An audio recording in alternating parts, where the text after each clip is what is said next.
The morning sun was already cruel, but what unfolded beneath it was colder than steel. Officer Mark Dalton, a white policeman known more for his temper than his badge, stood in the middle of a cracked sidewalk, towering over a black father whose child sat wailing in the back seat of a dented sedan. Blood stained the ice pack in the little girl's hand. Her father, overwhelmed and trembling, tried to explain. "She just had a nosebleed. I stopped for a minute to get help." But Mark wasn't listening. He didn't care. His voice, low and poisonous, sliced the air. "You think the law's optional?" Across the street stood a woman, calm, silent, dressed in white, coffee cup in one hand, phone in the other. She didn't flinch, didn't interrupt. She just recorded. Her name was Danielle Brooks. To him, she was nobody, just another bystander, a silhouette, a silent threat he didn't recognize, until he snapped. With a sudden, violent arc, Mark slapped her hard, the kind of slap meant to erase resistance, to erase witness. Her head jerked. Blood pooled at the corner of her mouth. Her phone tumbled to the pavement, screen still recording.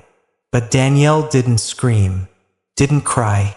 She simply stared, eyes steady, posture unshaken. No words, just that look, as if she had seen this before, as if she was waiting. Within hours, the video detonated online. No music. No hashtags, just raw violence and unnerving silence. Millions watched, not for the slap, but for what came after. Because that silence wasn't fear. It was something else, something colder, more powerful. And Mark Dalton had just struck the wrong woman. For a full second after the slap, the world stood still. The air didn't move. The sun seemed to pause. Officer Mark Dalton's hand remained suspended in the air, as if time itself refused to carry the moment forward. Then, like a match to dry leaves, a sharp gasp broke the silence. From a student nearby, a phone rose, then another, and another. Within seconds, strangers, bystanders turned witnesses, silent ones, armed not with protest but with cameras. No one spoke, no one interfered, but the weight of dozens of lenses, cold and unblinking, began to suffocate Mark's authority. Danielle didn't move. The blood at her lip hadn't even dried. She knelt slowly, picked up her phone from the ground. The screen was cracked, but the recording was still active. She didn't flinch. She didn't wipe the blood. She turned to a man nearby, his hands shaking as he fumbled with his phone. Her voice, calm and steady, floated out into the charged air like a scalpel. "Send that clip to my lawyer, please." 8 words. No emotion, no panic, just certainty. And that's when Mark faltered. He expected outrage. He expected screaming, tears maybe, even fear. He was prepared for resistance. But not this. Not silence. Not control. Not power. Danielle looked at him like she wasn't measuring the damage he'd done, but calculating the cost he was about to pay. He blinked, stepped back slightly. His voice cracked as he tried to reassert control. "Stop filming. Now, that's an order." But no one listened. Across the street, an old woman who had been quietly watching shook her head. "He's done," she whispered to herself, but loud enough for another camera to catch. Mark's body stiffened. His fingers twitched. Sweat gathered at his temples. Somewhere deep in the back of his mind, a voice he couldn't silence whispered something awful. She's not just anybody. But it was already too late, because what Mark Dalton didn't know, couldn't have known, was that Danielle Brooks wasn't just a woman in a white shirt with a phone.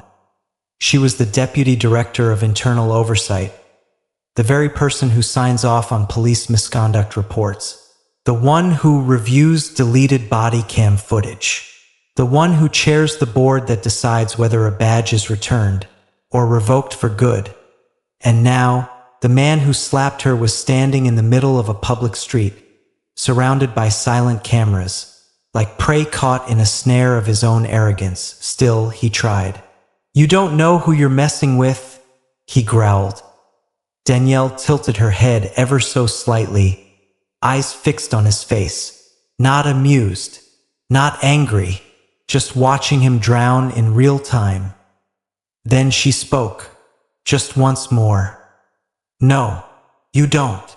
And that was when Mark felt it, not fear of punishment, but fear of irrelevance, of being seen not as an officer of the law, but as a man in a uniform, unraveling.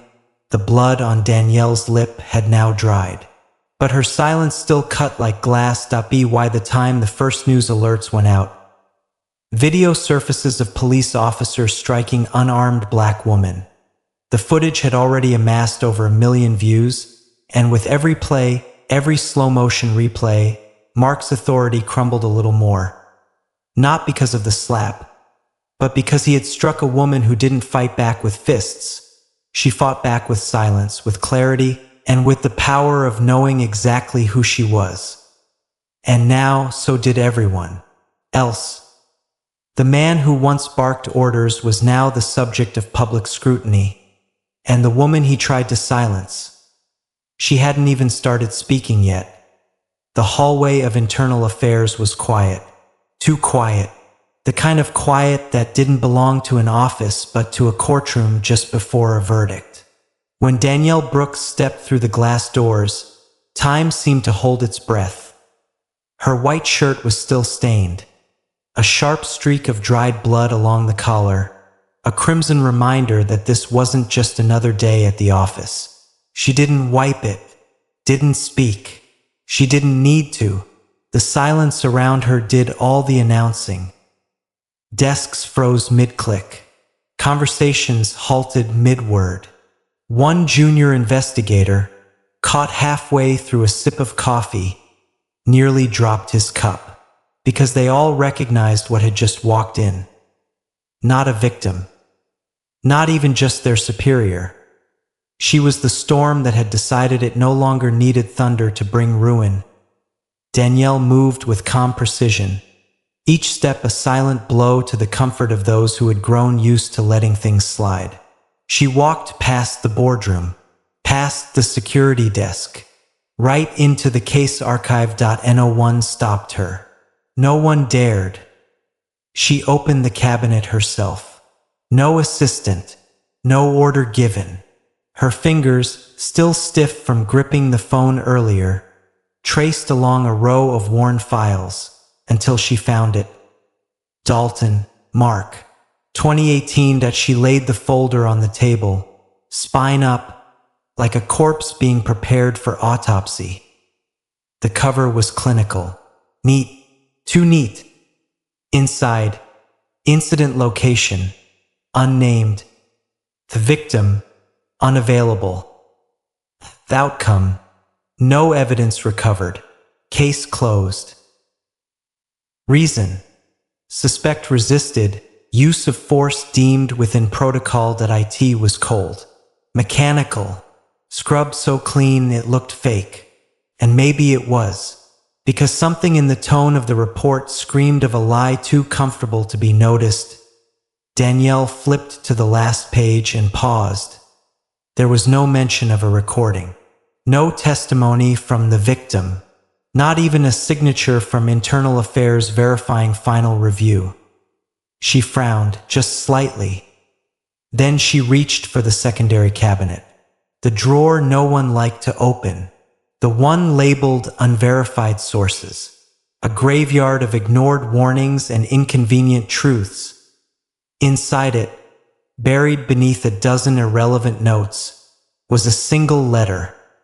The paper was cheap, the handwriting rushed, jagged, almost torn into the page. If something happens to me, it's him. No name, no date, no return address. Just fear, sealed and forgotten. Danielle held the letter as if it were radioactive. Not because it was dangerous, but because someone, somewhere, once screamed quietly into this page, and the system chose not to listen. She placed the letter on top of the cleaned-up file like a mirror laid against a lie.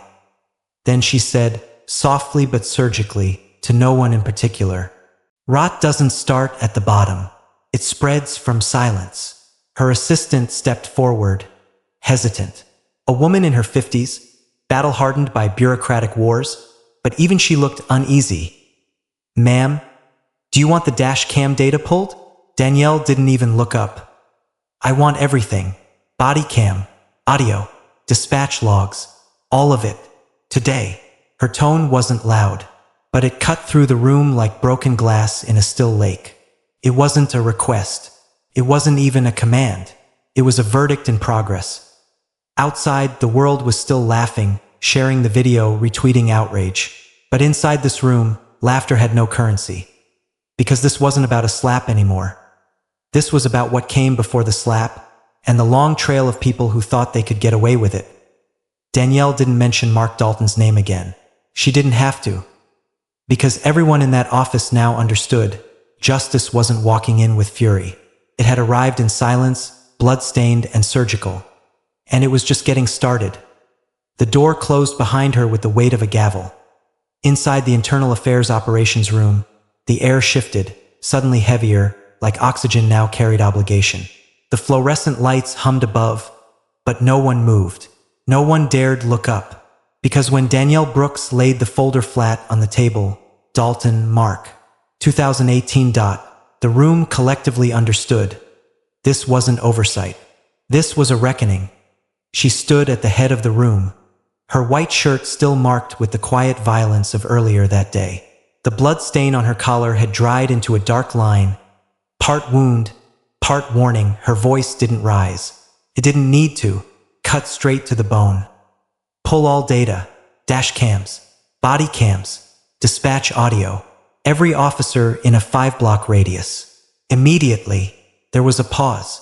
Not because the command wasn't clear, but because it was too clear. It wasn't a request for evidence. It was the declaration of a purge. Analysts shifted uncomfortably in their chairs. The IT tech blinked twice before responding, "Yes, ma'am." His voice cracked halfway through the sentence. One junior investigator began typing so quickly, the clack of keys sounded like gunfire. No one questioned why. No one asked for protocol. They all knew. Protocol had already been broken.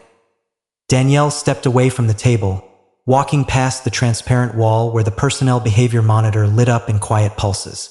One blinking square, yellow and persistent, Dalton, M. Status, warning behavior threshold. Breached. The system had flagged him long before, and still he walked the streets. Still he had a badge, a gun, a smirk. Not anymore.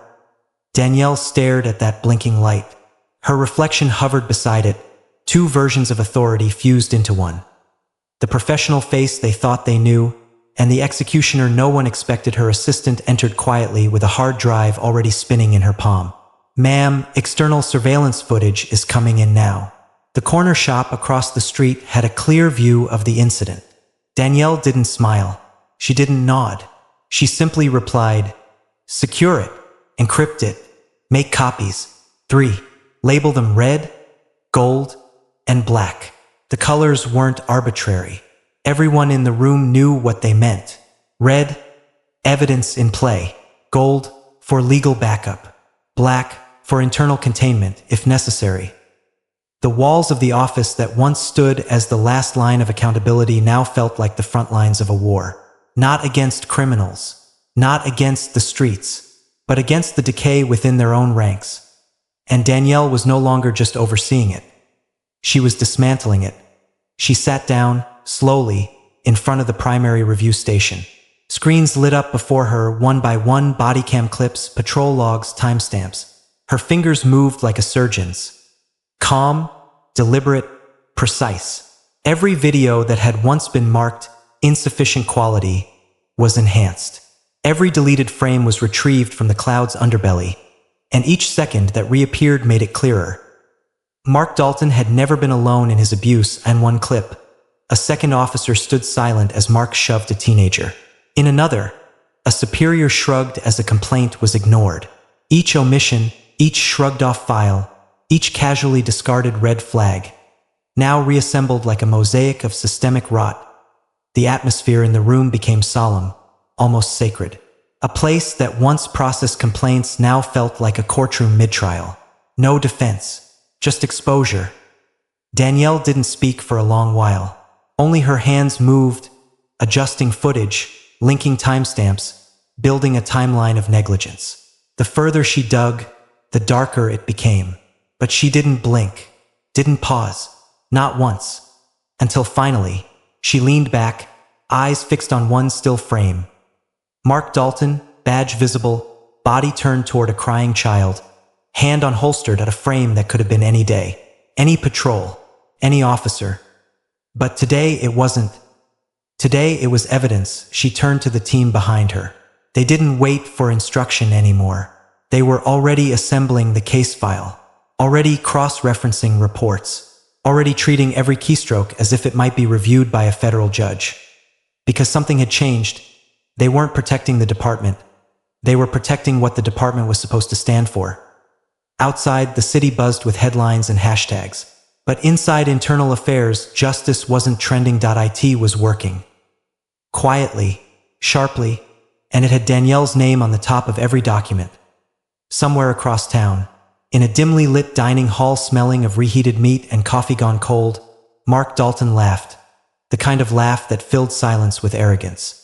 That bounced off walls not because it was funny, but because no one dared say otherwise. That he sat with his legs spread wide, fingers drumming against a dented metal table, still wearing the same uniform from that morning, sweat-stained and unbothered. A few younger officers sat nearby, unsure whether to nod or just stay silent. One picked at his tray, eyes low. Mark took a long sip from a soda can and exhaled loudly, as if he had just come from battle and won. "You see the way she just stood there?" he said, loud enough for everyone to hear. "Thought she could film me like that. I swear, if it were up to me, I'd slap her again." He laughed again. This time it didn't echo. It just fell, flat and ugly. A fork clattered to a tray. A cough in the back tried to cover the tension. No one looked him in the eye, but no one stopped him either, because they all knew Mark, and they all knew how this place worked. Until now. At the far end of the room, seated near the vending machine, was Officer Adrian Kim. Young, quiet, fresh from probation. Not someone people listened to, but someone who listened, who had watched too many senior officers bury things under jokes, under paperwork, under silence. Today, something felt different. Mark was still laughing, still boasting like he owned the building. But Adrian wasn't laughing. He wasn't afraid either. He was something else. Without lifting his eyes, he slid his phone under the table, tapped twice, and hit record. No one told him to do it, and no memo was passed. But his heart pounded with the kind of clarity that couldn't be ignored anymore. "She could be a lawyer or the mayor's niece. I don't give a damn," Mark declared. "Women like that, they need to learn their place. You don't point a phone at a man with a badge." He slapped his palm flat on the table for emphasis, startling a rookie next to him. Mark grinned. "They're turning this department into a circus. If I get written up for that slap, hell, I'll quit. Let the clowns run the place." In the silence that followed, Adrian's phone kept recording. No edits, no filters, just truth. Raw, bleeding, real. Then Mark pulled out his own phone. Still high from his own delusion, he opened the internal group chat and began to type. "I didn't slap her because of her skin color. I slapped her because she deserved it." He added a smirking emoji, like justice was a game, like this was a locker room, not a workplace. And then he hit send. The message spread like ink in water, quiet, inevitable, unstoppable. Some ignored it, some clenched their jaws. One officer left the group silently. Another screenshotted it without saying a word, and Adrian. He saved the recording. He labeled it, Dalton Confession, Unprovoked Misconduct. Then he sat there, still, frozen. Not because he was scared of what he had done, but because he knew this was the moment the illusion cracked. Mark Dalton thought he was still untouchable, still above consequence, still protected by the silence that had shielded him for years. But not anymore, not today. Because somewhere, in a quiet office on the other side of the city, a woman with a blood-stained shirt was unlocking files that had never been opened, and here, in a cafeteria that had once applauded power disguised as bravado, one young officer finally chose to listen to something louder than fear, his conscience. Mark was still laughing, still typing. He didn't know. But the system that once protected him was already turning. Not with noise, not with sirens, but with a single recording, and the quiet beginning of a fall no one would be able to stop. The room had emptied out. Not by order, but by instinct. The staff understood. Whatever was happening now didn't need an audience. It needed space, stillness, precision. Danielle Brooks stood alone beneath the cold flicker of the overhead lights. Her reflection stared back at her from the wall of security glass, fractured slightly by the warping of the one-way mirror. Her shirt, still marked with a thin streak of blood, had dried stiff against the fabric. She hadn't changed. She hadn't wiped it away. Justice, she believed, was more truthful when it bled a little. She moved toward the locked drawer beneath the central archive cabinet. A drawer with no label, no digital lock, just an old brass keyhole. She pulled the key from her lanyard, the kind of key that rarely left her possession, the kind people forgot existed. A soft click. The drawer opened. Inside were files not listed in the system, tucked away under red stamps that read, classified, closed. Dust curled up into the sterile air. She scanned the folders until she found the one she had been waiting for, Dalton M. Class closed 2018. She lifted it like lifting something she shouldn't touch with bare hands. The folder was thicker than the one in the general case archive. It was heavier, not in weight but in what it meant. This version had notes scribbled in margins, post-its still attached with fading ink, and one sheet, buried near the back, that bore a single sentence in jagged handwriting. If something happens to me, it's him. No name, no timestamp, just dread inked in desperation. Danielle placed it gently on the desk, right beside the whitewashed version of the same file.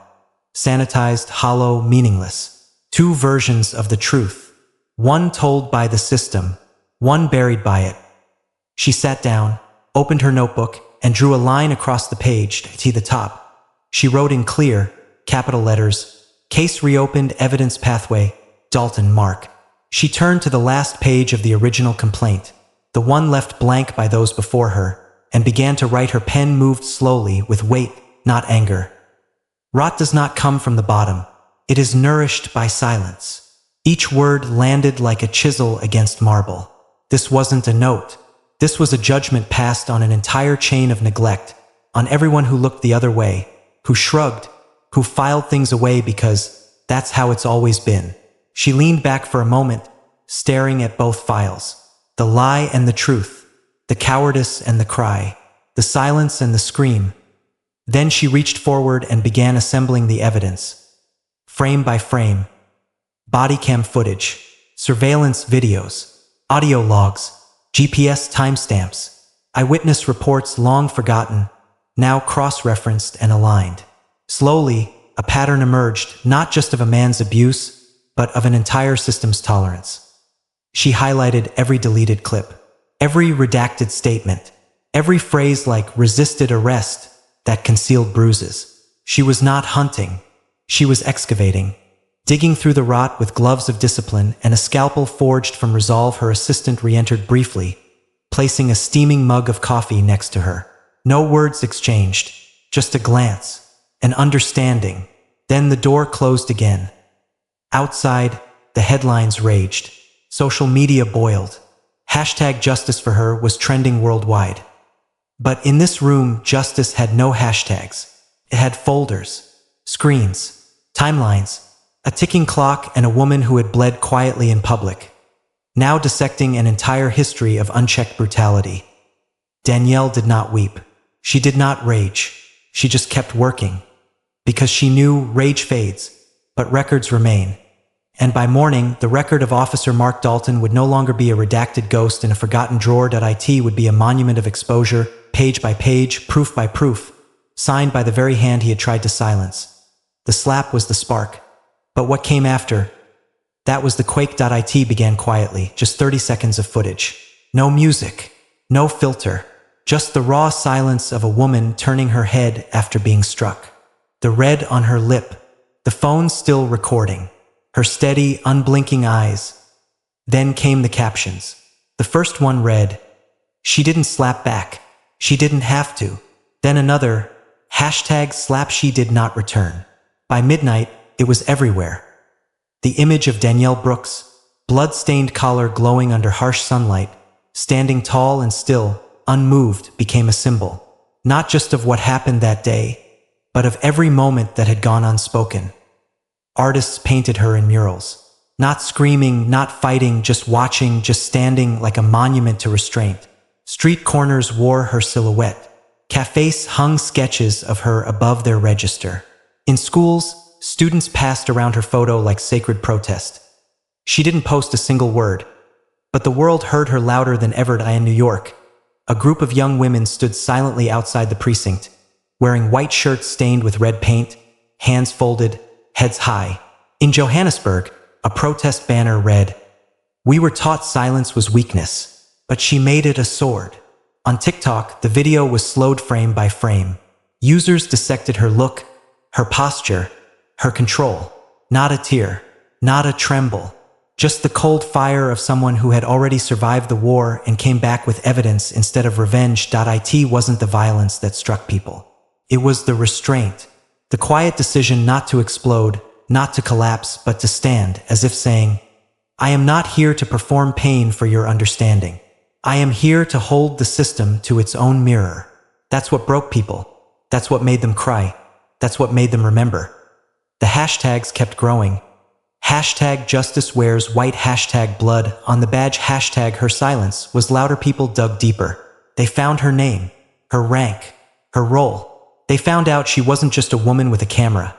She was the deputy director of internal oversight. And suddenly, the story flipped. What was once cop hits woman became cop hits the very woman who oversees police accountability. Late-night hosts ran the footage in silence. One host simply said, "If this is the face of justice, maybe we've been looking in the wrong direction." News outlets tried to get her to speak. She didn't. That made the moment louder, because Danielle didn't need to give interviews. She had already given a message. It was wrapped in her gaze, pressed into her blood-soaked collar, recorded in the tremble of Mark Dalton's face when he realized who she was.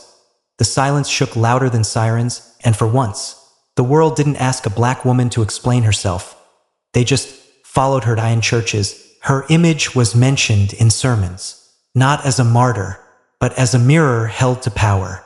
In college lectures, professors paused to play the video, not for the violence, but to ask, what does justice look like when it chooses not to shout? People remembered, because this wasn't just about Danielle. It was about their sister, their mother, themselves. All the times they were hit and told to stay quiet.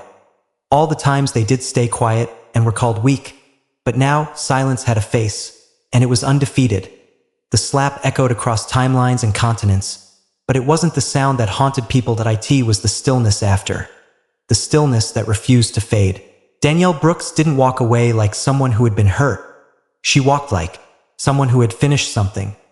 And maybe begun something else. The sun still burned overhead. The sidewalk was still cracked.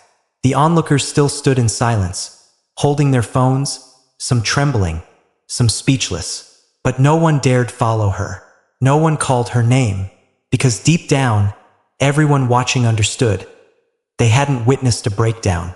They'd witnessed a turning point. Danielle didn't need to scream, didn't need to argue, didn't even need to introduce herself. She had never once said, "I'm your superior," because power doesn't always need to be announced. Sometimes it just needs to be wielded quietly, confidently, without apology. What she left behind wasn't just a bruised ego and a shattered illusion. She left behind a blueprint, a template for what happens when dignity meets discipline, when silence is chosen not because of weakness, but because it knows exactly what it's capable of.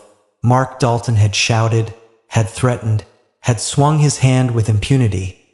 But it wasn't the slap that ended his career. It was the moment after. The moment Danielle said nothing, that nothing became everything. As she re-entered the internal affairs building, her steps steady, her presence even sharper than before. No one dared meet her gaze the same way. They weren't looking at a colleague. They weren't even looking at a superior. They were looking at a verdict in motion. Because this time, justice didn't need a courtroom. It didn't need a judge. It didn't need permission. It walked on 2 feet. It wore white. It bled. And it kept walking. So what do we take from this? Some stories shout. Some scream. Some tear the sky in half to be heard. But the most powerful stories? They whisper. They look you in the eye. They ask you quietly, what will you do now that you've seen this? Danielle's story is a lesson for all of us. Not just about justice or silence or systemic power, but about what it means to own your voice, even when you don't say a single word. It's about accountability. It's about restraint, and it's about holding the system to the system. Because justice doesn't always look like a courtroom. Sometimes it looks like a woman with a phone, a blood-stained shirt, and a spine that doesn't bend. If the story moved you, as it should, take a moment to reflect, not just on what Danielle did, but on what you might do next. Will you stay silent when someone is being wronged? Or will you be the camera that keeps rolling? The young officer who hits record without being asked. The person who doesn't walk away when it's uncomfortable. Because the truth is, justice doesn't live in badges. It lives in decisions. Yours, mine, ours. And if you believe stories like this matter, stories that go beyond headlines, that crack open systems, that teach us something deeper, subscribe to this channel. We tell the stories that others overlook. We shine light where silence has been too long. And we do it not for drama, but for change. Let's not just watch justice. Let's walk with it. Let's learn from it. Let's be it. Because the next Danielle, she's already out there. And the world needs to be ready to stand with her. Subscribe, share, remember. Because silence may not scream, but when it speaks, it rewrites everything.